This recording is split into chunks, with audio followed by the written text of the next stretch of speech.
Happy Tuesday, my friends. Welcome to the Liz Wheeler Show. You know, I changed this show like 2 minutes before we went on air because I had a new thought about the topic that I want to talk about with you today. What I want to talk about is China's president for life, the man who continues to get elected even though he's supposed to be term limited, but he's not anymore because he said so. Xi Jinping went to Moscow to visit Vladimir Putin. In fact, he had dinner at the Kremlin, it was reported. Putin hosted him for dinner. And they greeted each other in this really weird, creepy buddy-buddy way, like, hello, my friend, hello, my friend. Like, these two countries don't have a long history of hating each other, which they do. China and Russia dislike each other to the extreme, which should cause all of us, our red flags, to go, well, wait a second, why all of a sudden are Xi Jinping and Vladimir Putin pretending to be friends when they have spent their entire lives, this entire modern history of their nations, hating each other? This is one of the things that Vladimir Putin said to Xi Jinping when Xi arrived. I want to read it to you. He said, "We will discuss your initiative." He's talking about this so-called peace plan, or this peace plan that Xi Jinping was bringing. "Your initiative that we highly respect. Our cooperation," meaning China and Russia, "in the international arena undoubtedly helps strengthen the basic principles of our global order and multipolarity." And Vladimir Putin's spokespeople said that the two, Xi Jinping and Putin, are going to discuss a, quote, comprehensive partnership and strategic cooperation, which sounds like a lot of euphemisms, right? What does comprehensive partnership mean? Strategic cooperation on what?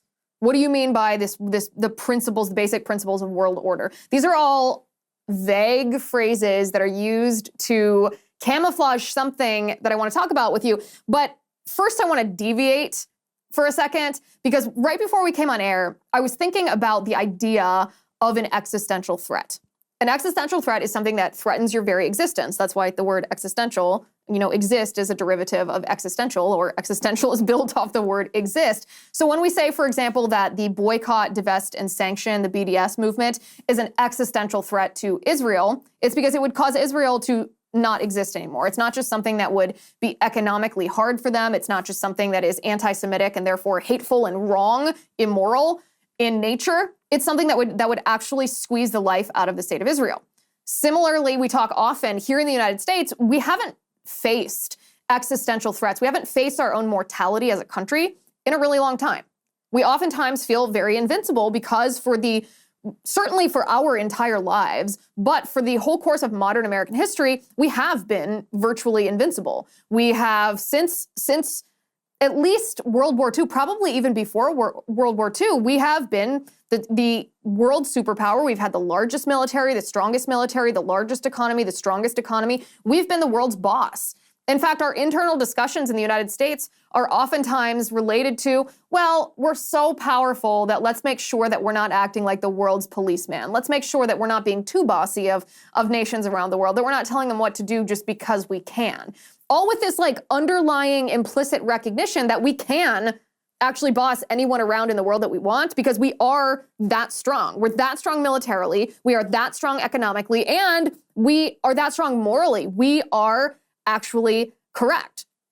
So I was thinking about this idea of an existential threat and how now in our country, our modern country, this, and probably even within the last 10 years, conservatives, you and I hate to use the word awakened to this because I don't want to sound like I'm talking about wokeness, which I'm not, but we've awakened to these new existential threats that we face from within our own country. And that's what we talk about when we talk about an existential threat. We talk about wokeism being an existential threat, wokeism being this colloquial term that we use to describe Marxism, neo-Marxism. We talk about how critical race theory is an existential threat to our country because it propagates this racial superiority, racial inferiority, this poisonous ideology that will cause a racial divide in our nation to the point where it will actually divide our nation. It could cause a civil war, not just racial tensions. We talk about queer theory being an existential threat to our nation because it poses an existential threat to the children that it is destroying, right? So all of these different things, we have ESG. I consider ESG, environmental, social, and governance metrics that serve as this social credit score system for businesses that if they don't score high enough on this system, according to these standards, and these standards are all woke standards, like how much green energy to use, and do you pay for abortions for your employees? Do you bust them out of state if you happen to live in a red state? Do you implement DEI practices in your corporation? If businesses don't score high enough on this, then they're downgraded on the ESG scale. If they have low scores on the ESG scale, potentially they will be denied access to the market, because even though we ostensibly live in a free market, the biggest financial institutions and banking institutions in our nation, they're the ones that control business loans. So if you're a small business and you need money to start, you need that seed money, then you apply for a loan. These big banking institutions are the ones that typically give you that loan. But if you score too low on the ESG rating, these big banking institutions are creating a scenario, creating an environment in our country where they're going to deny you that loan because you are not a good investment, quote unquote, because your ESG score is too low. So I consider ESG to be another existential threat to our country. I mean, I get the whole list here. I mean, Black Lives Matter, Antifa, this idea that we should tear down the rule of law, defund the police, abolish the police. These are all existential threats to America. It's not just a threat to our conservative values. It's not just a threat to our neighborhoods, although it also is. It's not just a threat to civil society. It is a threat to our very nation. The border crisis is an existential threat. If you don't have a border, you are threatening the very existence of our country. The deep state is an existential threat to our country.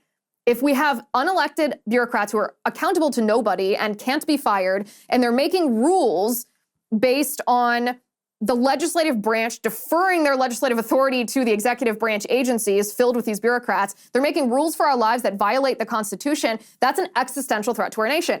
And so I'm sitting here, as I said, these are the thoughts filling my head 2 minutes before the show starts. I'm sitting here thinking about this idea of an existential threat. And I'm thinking, okay, well, we as Americans are completely unaccustomed to facing an existential threat from outside of our country. The last time that we got even a taste of that, the taste of the idea of what an existential threat might feel like, was September 11th of 2001, when we were attacked by Al-Qaeda, when those jetliners were hijacked by radical Islamist terrorists, and we suffered this act of war in our nation. And we all wondered for a second, oh my goodness, are we going to have a war on American soil? And it became very clear very quickly that no, we weren't, that it was a terror attack. It was not an act of war propagated by a state actor. And before that, it had been so long, it had maybe been since the Soviet Union and the race for nuclear weapons. And before that, coupled with that, the Cuban Missile Crisis. That was the last time that we really felt the question lurking in our minds: are we under existential threat from outside of the borders of our country?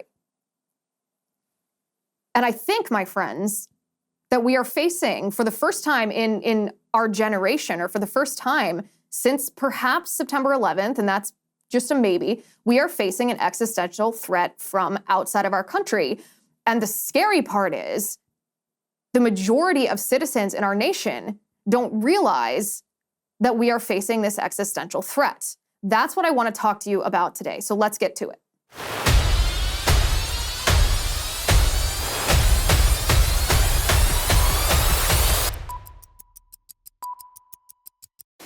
All right, guys, I like Patriot Software because they create accounting and payroll software that radically simplifies the day-to-day complexities that American businesses like mine and like yours and their accountants face. Patriot's powerful accounting and payroll software is fast, it's simple, it's affordable, and it helps you keep your most scarce resources. That, of course, would be your time and your money. Patriot understands American businesses because of its own humble beginnings in a cold, wet basement of a factory, which I actually love about them, because who doesn't relate to starting on a shoestring, right? Patriot Software is obsessed with seeing your business succeed, because when it does, families are blessed, communities thrive, and therefore our country gets stronger. Patriot Software was voted #1 for ease of use, for customer support, for features, and for value for the money by its own users, who oftentimes are the harshest, most harshest critics is what I'll say. I highly encourage you to go to patriotsoftware.com and try the accounting and payroll software for free for 60 days if you use my promo code Liz. And you can see for yourself why tens of thousands of business owners and their accountants trust Patriot Software. Just go to patriotsoftware.com, use my promo code Liz for 60 days free. Patriotsoftware.com, promo code Liz. Okay, so this is kind of philosophical, but also it gets not philosophical, it gets practical, it gets very real and very scary very quickly here when you're talking about or thinking, as I have been, I've been in preparation for the show, and especially just a couple minutes before we went on air, I'm thinking about this idea of an existential threat and how existential threats for so long have been from within our own country. We've been the world's superpower for so long and by such a significant margin that we feel invincible. It's just normal. This is just what we're used to. It's what we are, both in our own experience, but it's also part of the fabric of our nation. It's part of our national unity, is that we are America. America is exceptional. America is the world's superpower. Everyone does what America says. America is just generous in the fact that we're not an imperialist country. But honestly, if we wanted to be, for a long time, we could have been. We could have conquered half the world if we wanted to. We just chose not to because we're a nice people. We're a good people. We were just like, we just want to prosper here and we're going to export some of our prosperity to you, but we're not going to conquer you because that's not what we do. Okay, so now, for the first time in a generation, we're facing an existential threat from outside of our country. And I don't think the vast majority of people in our country realize that what's happening in Ukraine is an existential threat to the United States. Now, don't misunderstand me here. I want to be very clear. I am not propagating the narrative that Republicans like Mitt Romney and Mitch McConnell propagate, where McConnell says, what's happening in Ukraine or our military support of Ukraine is the most important issue of our time. That's not true. It shows how out of touch Mitch McConnell is. It shows where his priorities lie. That is not what I'm talking about. I am not interested in defending Ukraine because they are some sort of example of a good democracy. No, they're not. They're one of the most corrupt nations around the world, and they have very corrupt ties to the United States, especially through the Biden family. We all know all of that. We know Hunter Biden was paid a ton of money to be on the board of an energy company in Ukraine. Conveniently, when his father was vice president and Ukraine wanted something from his father, oh, well, coincidental. No, Ukraine is used by corrupt politicians and corrupt business people in the United States is essentially a place for money laundering. And Ukraine thinks that they can squeeze more money out of the United States because they can hold that over our head. And to a certain extent, that's true, right? Let me see. We just gave $350 million more to Ukraine. $350 million. It's hard for me to even fathom what that amount of money looks like if you were to put it all in one stack. Like how many planes, how many pallets of cash? Remember when Obama sent those pallets of cash to Iran? Unmarked planes carrying unmarked bills, and he just sent the cash, like the hard cash, the bills. Imagine that being sent to Ukraine, $350 million. That's just one of the payments. There have been like dozens of payments that the US government, the Congress, and Biden unilaterally has given to Ukraine. We've given them something like $35 billion so far. For what? For what? We've given them some of our best military equipment. We've been fighting a proxy war against Russia is what we've been doing. This is what we've been doing, is we've been fighting this proxy war against Russia. And there's a lot of reasons that a lot of conservatives have opposed the war in Ukraine. And these are good reasons, and these are valid reasons. Some of them have to do with just the money itself that I'm talking about, this unlimited amount of money that just flows directly to Zelensky.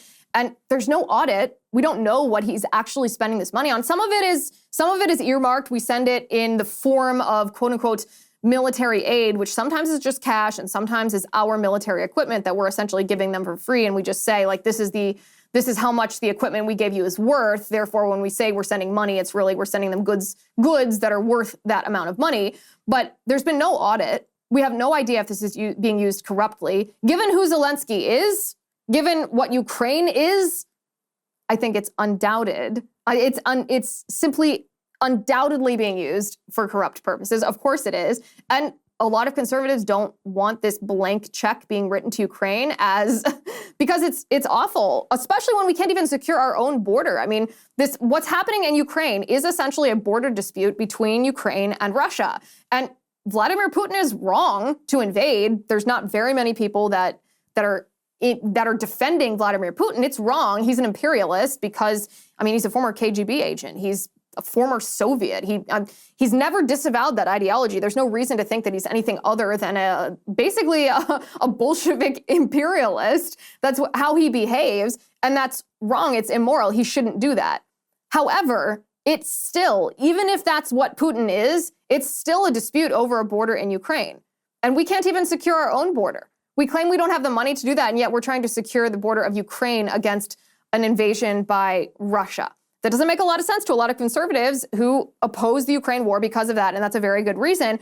Also, this amount of money, when I'm talking about these planes, like this picturing in my head how much money this is, how much cash this is, it's also impossible for me not to compare that amount of money to what it could do here domestically in the United States. When governors across the country locked down our economy in the name of COVID and people lost their life savings, they lost their livelihoods, their businesses were ruined or closed down forever, this amount of money belongs to the American people. This amount of money could save the American people from the devastation that we have experienced. The inflation that we are suffering in the United States right now is mostly due to Joe Biden printing this money to give to Ukraine. And by printing that money, it devalues our currency, which causes inflation, which costs us more, which means that essentially you and I are paying out of our pocket to give this money to Zelensky and Ukraine, while the US government is prevented us from pursuing our livelihoods, making a living, and making money. It's grotesque. And many people rightfully oppose the war in Ukraine on those grounds. We also don't want more endless wars. How many endless wars have we been involved in that we haven't won decisively because of our own choices? The anniversary of the Iraq war just passed 20 years in Iraq. We could have won that war. We should have won that war. No, let me pause. Let me go back. We shouldn't have entered that war. That war was based on faulty intelligence and political interests. But once we were there, we could have won that war.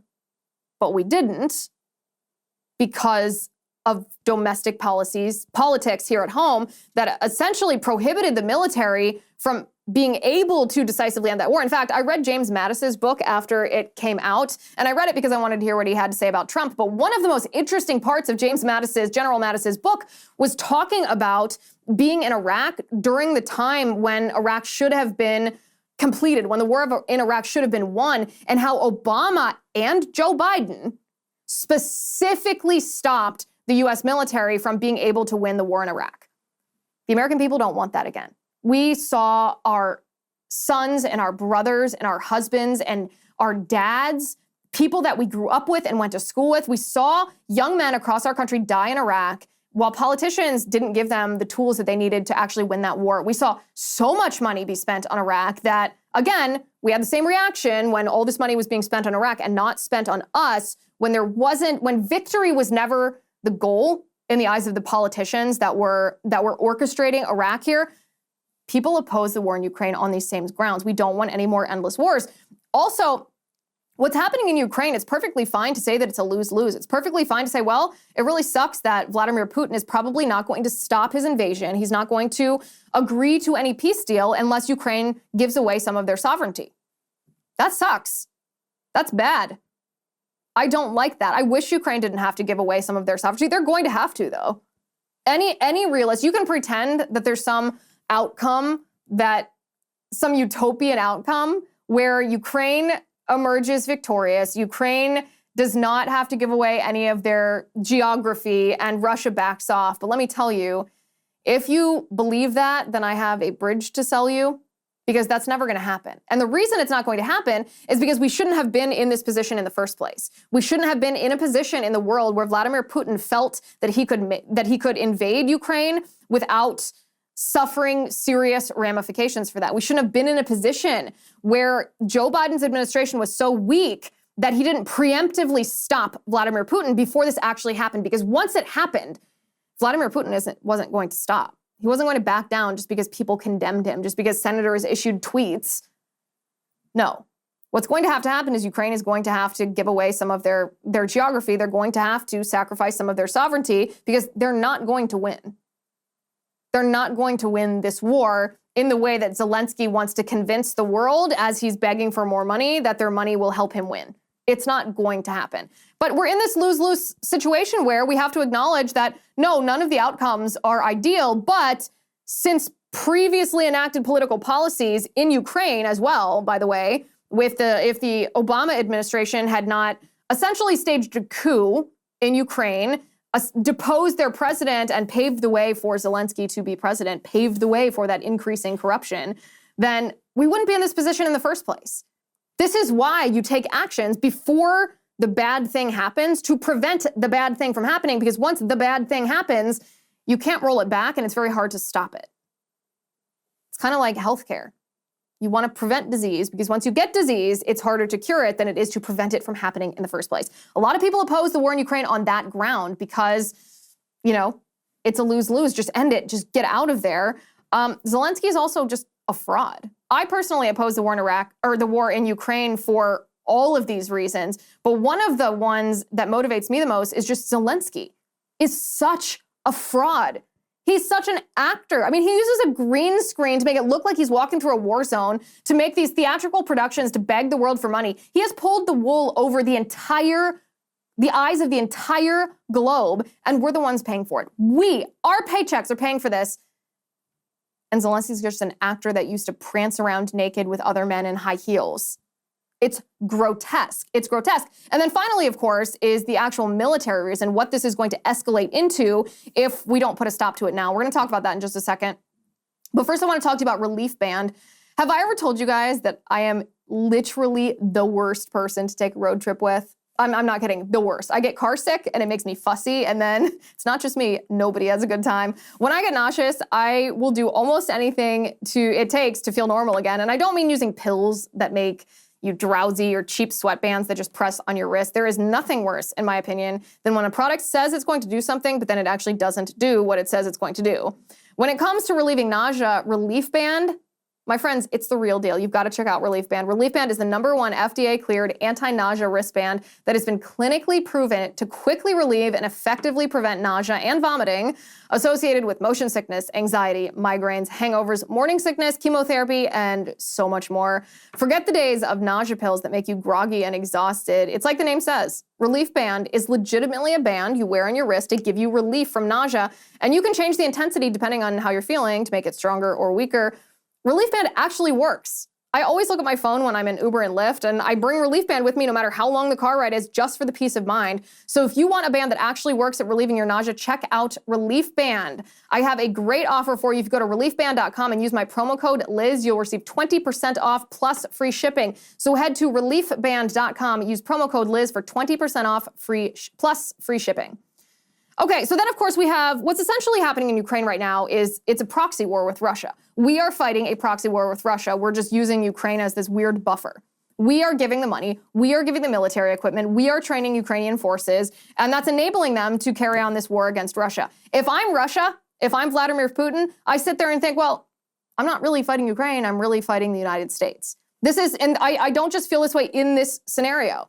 In Iraq, for example, since we're talking about Iraq, when Iranian General Soleimani would come in and he would blow up our service members, I didn't blame Iraq, I blamed Iran, because it was Iran that was doing that, or Iran that was funding it.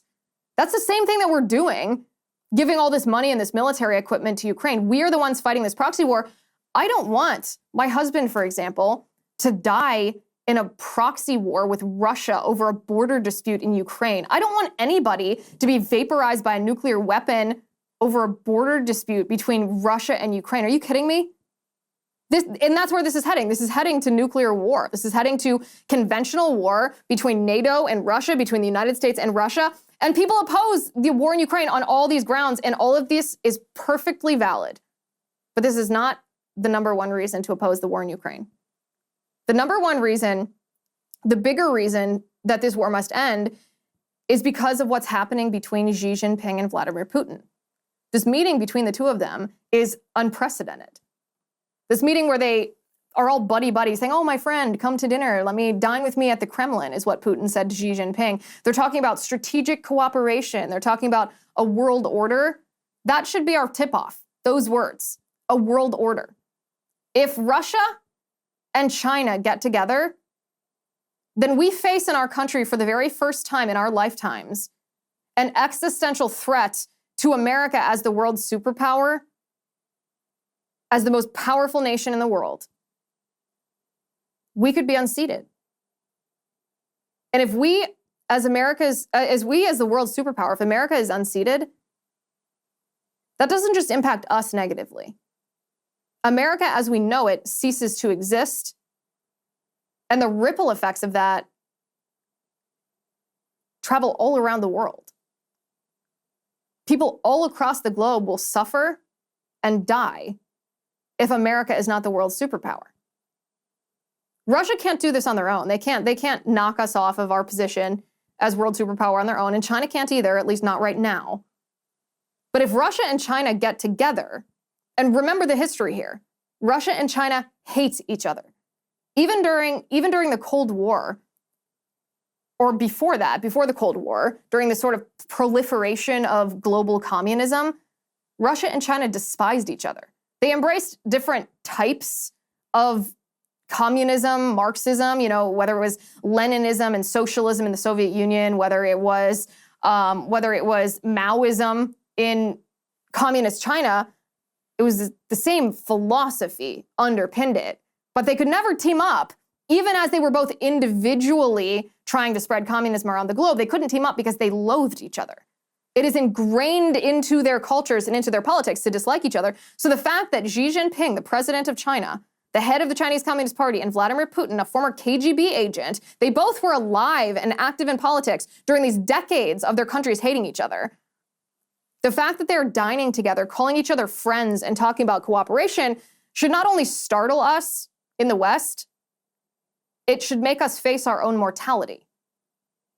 This is an existential threat to our nation because the war in Ukraine is poised right now to change, to alter the makeup of the world order that has existed since the end of World War II. If you combine China's economy, the amount of money that they have, and I guess the amount of money includes their resources like their people, and then you include Russia's geography and all of the energy resources that they have, and you combine those two things, then you have yourself a more powerful entity than the United States of America, with more capacity to control more people, with more influence over more countries, with more strategic placement around the globe than even the United States and her allies. And if you have China and Russia becoming allied with each other, the reason that they're doing that is not because they like each other. It's because they need each other because they share one goal in common. And that is knocking the United States off of the pedestal as the world's superpower. And if they do that, it's not just because they want to be the most prosperous nation. It's not good faith competition. It's because they're imperialist in their own way and they want control. Vladimir Putin wants control of territories that are former Soviet territories. Xi Jinping wants ideological control. He wants ideological control that he will use economic control to exact ideological control. Just like we talk about ESG. ESG is basically a copycat of the Chinese Communist Party's social credit score, where they use their social credit score to control their so-called private industry. Sure, private citizens can own businesses. It's not like the government owns everything in China, but the government controls everything through their social credit score system. If you don't adhere to those metrics, the communist metrics, how you are a good communist, then the Chinese Communist Party stops you from doing business. It's a means, this economic control is a means to ideological control. And if China and Russia get together, then they leverage this against the United States. And suddenly, we are not as invincible as we've felt for our entire lives. Suddenly, we aren't in a position where we just feel like we have moral superiority because we could be imperialists, we could conquer your nation, we could conquer half the world, but we don't, we choose not to because we're the good guys. Suddenly, we don't have that control anymore. We don't even have that capacity. It's not an option. And suddenly, our most powerful weapon, which is actually our economy and not our military, isn't the most powerful weapon anymore. Because we use our economy as a negotiating tool when we want other countries to do what we want them to do. We say, well, if you don't, we're going to impose these types of economic penalties on you. And other countries that rely on the American economy to sustain their own economy have to cave to what America wants, because if they don't, then we cut off their access to our economy, and that's an existential threat to their people. America does that all the time, as we should. That's the appropriate use of a strong economy as a tool of international negotiation. It prevents us actually from having to use our military. It should be the first line of negotiation, and it often is. But if we are no longer the strongest economy and we make these demands from other countries, or these demands to other countries that they behave a certain way, or else we're going to cut them off from the American economy, and at the same time, China and Russia allied together make a similar threat and say, actually, we're going to cut you off from our economy if you don't do what we want instead of the United States, then the obvious choice for that country is going to be to cut off whichever option is a lesser part, a lesser impact on their, lesser negative impact, lesser harm on their economy, and it's going to be the United States. The United States is going to be the nation that's ignored. Our demands are no longer going to be met. Our allies might stick with us, sure, as long as they can, the ones who are our moral allies, but we have a lot of practical allies around the world. Allies that don't agree with us ideologically, they maybe don't even like us. Countries that we don't endorse what they're doing, but we are strategically partnered with them or strategically allied with them simply because we don't want them to be partnered with the other side. But at whatever point it becomes more advantageous for them to be partnered with the other side, why wouldn't they do it if they're not morally and ideologically aligned with us? All they need is a better offer. But right now, we are the ones who can make them the far and away best offer. But what happens if suddenly we're not making them the best offer? We're going to talk about that in just a second. But first, I want to talk about Stamps.com. Guys, postage rates just increased again. Luckily, Stamps.com has the best discounts in the industry with rates you literally cannot find anywhere else, like up to 88% off USPS and UPS. You can get access to the shipping services you need to run your business right from your computer anytime, day or night. No lines, no traffic, no waiting. My favorite part, no bureaucracy. All you need is a computer and a printer. I do it right from my own laptop. Stamps.com lets you print your own postage and shipping labels right from your home or from your office, or like me, from your studio. It's ready to go in minutes. They even send you a free scale so you'll have everything you need to get started. Set your business up for success when you get started with Stamps.com today. You can sign up with my promo code Liz and you will get a special offer that includes a 4-week trial, plus free postage and a free digital scale. No long-term commitments or contracts. Just go to Stamps.com, click that microphone at the top of the page and enter code Liz. That is Stamps.com. You'll see a little microphone at the top of the page. Click that and enter L-I-Z, Liz, to get this great deal. Stamps.com, promo code Liz. So what's our alternative then? If we're facing this existential threat because of the Ukraine war, because we are funding the Ukraine war, and Russia considers that to be fighting the United States, just using Ukraine as a proxy, which is a completely rational and logical way for Russia to look at this, and they're angry about that. And meanwhile, China has wanted for decades, this is part of like their 100-year plan, to unseat America as a global superpower. They're both so angry at the United States that even though they're angry at each other, they're less angry at each other right now than they are at the United States. They decide to get together. Suddenly, they become the world's superpower, this potential allyship between China and Russia. What can we possibly do then? If we can no longer use the size and breadth and prosperity of our economy, the strength of our economy against them, we're left with the option of what? A conventional war against the two of them? I'm not even confident that we would win. If Russia and China were fighting a conventional war against the United States, particularly when the United States, our military has been infiltrated by wokeism, with all due respect to the men and women who serve and sacrifice for our nation in uniform, I'm just not sure that we would defeat Russia and China together in a conventional war. No one wants that anyway, because there would be mass death. It would be the end of the world, which is why we've done everything in our power since Russia and China became such powerful nations to avoid war. It's why we had the Cold War. We were trying to avoid a conventional war with Russia. It's why we use our economy against China, because we don't want to go to war with the Chinese. But what other option would we have if the strength of our economy is completely neutered? Like I said, it's kind of startling to sit here and think, okay, well, we felt invincible. The existential threats that we have considered or that we fight against in our country, that face our country, are oftentimes internal threats, neo-Marxist threats, this institutional capture that we face in this country. And that's all valid, that's true, that's real. But for the first time in our generation, we're facing an existential threat from outside of our country. This Ukraine war is pushing two countries into bed with each other that we have previously counted on. We've taken for granted the fact that they hate each other and they wouldn't ally with each other. But what if they do? What if this meeting between Xi Jinping and Vladimir Putin is the beginning of a China-Russia romance?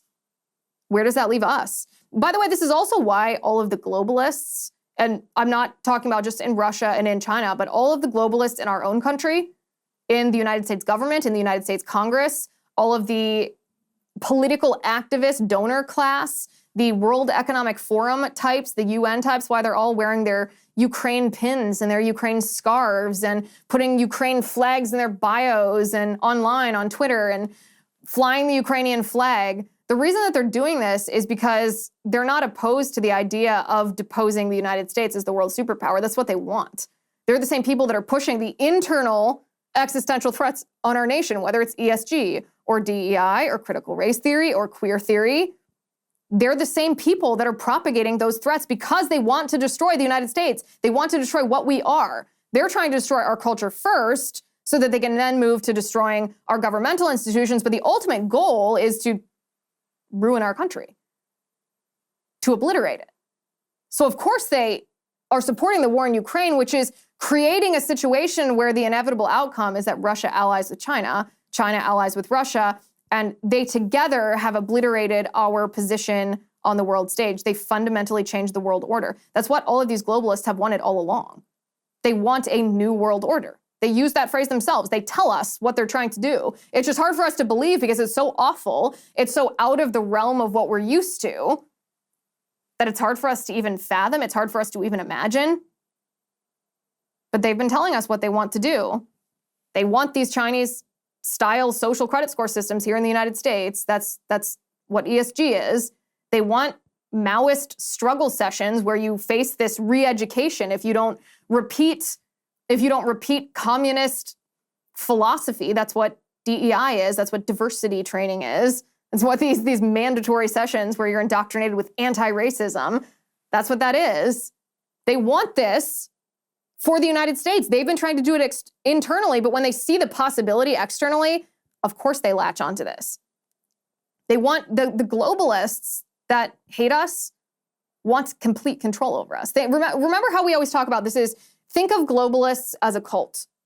There's 3 levels in this cult, right? The bottom level are the water carriers. They're kind of the silly people who have bought into the narratives. Like, they use neo-pronouns, they pretend they're anti-racist, but they don't understand the ideology of the thing. They're kind of just duped. They're in a sense victims of the cult too, even if they're the most annoying people, because they're the repeaters, they're the people on social media, but they don't really understand that they've bought into this Marxist idea. Then you have this mid-level, these people maybe like Robin DiAngelo and Ibram X. Kendi, who fully understand the ideology that they've bought into. They know they're Marxists. In fact, like the leaders of the Black Lives Matter movement, like Patrice Cullors, and Alicia Garza, admit that they are Marxists. They say, we are trained Marxists. They know they're Marxists. They've just bought into it ideologically. They are true believers and they know what they're believing in. And then you have this inner circle in the cult. They're the actual leaders of the cult. And those are the people with the money. Those are the people like the World Economic Forum and Klaus Schwab and Bill Gates and George Soros. And they're not actually probably ideologically Marxist. They probably don't buy into actual communism. They just know that it's a perfect tool, a medium to force a population under their control. So Bill Gates, for example, wants us all to take his terrible vaccines. He wants to re-engineer. He wants to socially engineer everyone. He wants to make us eat his fake meat and his crickets, and he wants us never to drive a car again, as he's totally fine taking his private jet around the world. George Soros wants everyone's borders to be open. He wants this bananas idea of an open society. He wants no criminal justice system because he doesn't think that that's the way that you run the world. Like, these people want control over our lives. These people want to control our every move, our every word, our every thought, our every belief. They want every cell in our body to defer to them. That's it. They want control. And they're evil. They're completely evil, which is why they're totally okay with giving all of our money to the war in Ukraine that looks to Putin like the United States is fighting a proxy war, which throws him in bed with Xi Jinping because they both so desperately despise the United States and want to unseat us as the world superpower. There's a bottom line here, though. The bottom line is the American political class, who right now are very supportive of the war in Ukraine, the American political class can save us. I know, I hate even saying that phrase because who wants to rely on the horrible, flaky, squishy American political class who doesn't have any fire in their belly to fight the fight, who oftentimes are corrupt? They're the people we're fighting against, even as they're supposed to be representing us, they have the power to stop this. Because the money we're giving to Ukraine has no strings attached. We're not telling Zelensky, sure, we'll give you X, Y, and Z. We'll give you so much money. We'll give you so much rounds of ammunition. We'll give you tanks or whatever. But you then have to broker a peace deal. We'll give you these weapons to defend your people so that while you broker a peace deal, you're not losing more territory. We have the power to do that. All we have to do is say, hey, Zelensky, that wheelbarrow of money that we're bringing toward you, we're just going to stop right here until you've agreed to our conditions. And Zelensky wouldn't have any choice but to agree because he needs that money. We're the one funding his war. We're funding his country. We're paying the pensions of Ukrainians, which is absurd. And yet you have to wonder why the American political class doesn't do this. Why doesn't Biden force Zelensky to do what the United States wants him to do? Because right now we are still the world superpower. We are still the economic powerhouse. We are the most influential nation in the world, and we can make any country do anything that we want because all we have to do is threaten them economically and they will kowtow to what we say. Why don't we use that? Why is Kamala Harris praising Zelensky? Why are Republicans like Mitt Romney and Mitch McConnell wanting to fight this fight instead of wanting to end this war? When we have the power to end this war, instead they want to propagate it. And by propagating it, they're literally funding, giving money to someone that wants to kill our country, that poses an existential threat to our country. I'm sorry if Ukraine loses territory over this. Vladimir Putin is wrong to invade, but I don't care if Ukraine loses half their country, if that's what it takes to prevent the destruction of the United States of America.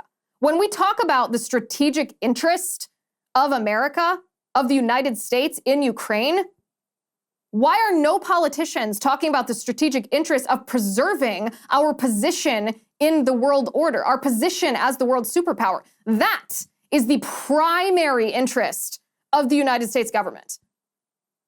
And yet the people running the United States government are morally and practically failing us in that regard and propagating what, for the first time in our lifetime, has become an existential threat to our country that we are facing from outside of our own borders, yet funded by people within.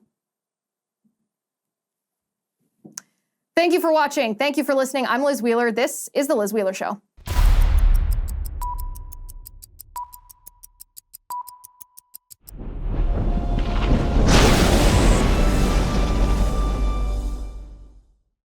If you haven't already, give this video a thumbs up, hit the subscribe button below, and ring the bell to make sure you never miss a video.